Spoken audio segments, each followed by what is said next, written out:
Dis-moi, s'il n'y a pas de changement au niveau de l'État, au niveau politique, institutionnel en tout cas, ce sera peut-être encore une fois le jeu de la chaise vide.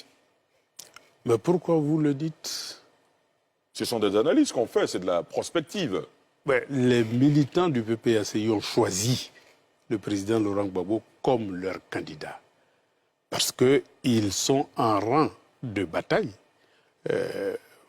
pacifique, parce que nous avons fait le choix de la lutte pacifique pour le passage du multipartisme à la démocratie. On ne va pas du tout biaiser avec cette logique-là, parce que c'est ça qui constitue notre ADN politique. Nous menons une lutte pacifique pour que son nom soit inscrit sur la liste électorale. Et donc, pendant toute cette période-là, notre regard est tourné vers cette bataille-là. Et nous pensons que nous allons gagner cette bataille-là, dans la mesure où, eh bien, jusque-là, depuis l'emprisonnement du président Laurent Gbagbo jusqu'aujourd'hui, on a gagné toutes les batailles juridiques. Donc, nous pensons, nous sommes convaincus que nous allons gagner cette bataille-là. Donc pour vous, pas question, par exemple, d'avoir un plan B en pensant, par exemple, à ce qui s'est passé au Sénégal entre Ousmane Sonko et l'actuel président du Sénégal, Bassirou Diomaye Diakhar Faye. Pas question, le président Laurent Gbagbo, comme quelqu'un du PPACI l'a dit, le plan A, le plan B, le plan C jusqu'au plan Z, c'est cela? Vous savez, ça c'était sur le ton de l'ironie. Le plan A, plan B, plan C, plan Z, vous savez que l'alphabet latin n'est pas le seul alphabet du monde. Bref, trêve d'ironie, il est important que nous sachions une chose, c'est que l'injustice qui frappe le président Laurent Gbagbo peut frapper n'importe quel autre plan B, plan W, tout ce que vous voulez. Ça, il faut qu'on en soit conscient.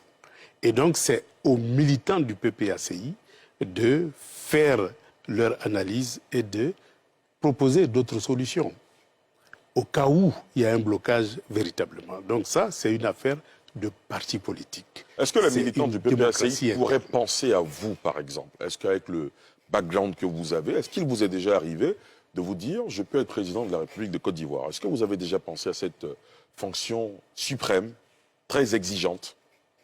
Bien, ce qui est sûr, tous les hommes politiques qui sont rentrés dans la politique avec un idéal ont l'ambition de jouer plus tard un premier rôle. Tout dépend des contextes, des opportunités qui se présentent. Vous dites tous les hommes. C'est Awa Domelo qui est en face de moi. Non, c'est à lui je que dis je bien pose la question. Tous les hommes politiques qui ont un idéal. Dont vous. Un idéal. Parce que la politique est un moyen pour réaliser un idéal. De même, un parti politique est un moyen pour réaliser un idéal. Il y a des gens qui rentrent en politique, non pas pour réaliser un idéal, mais pour se réaliser. C'est totalement différent. Mais lorsqu'on rentre en politique, c'est pour réaliser un idéal. Et donc, il est bien évident que tous les hommes politiques qui ont un idéal ont envie de jouer des rôles importants dans leur carrière politique. Mais là n'est pas le problème. C'est que Laurent Gbagbo, que vous connaissez si bien, je vais vous donner mon exemple.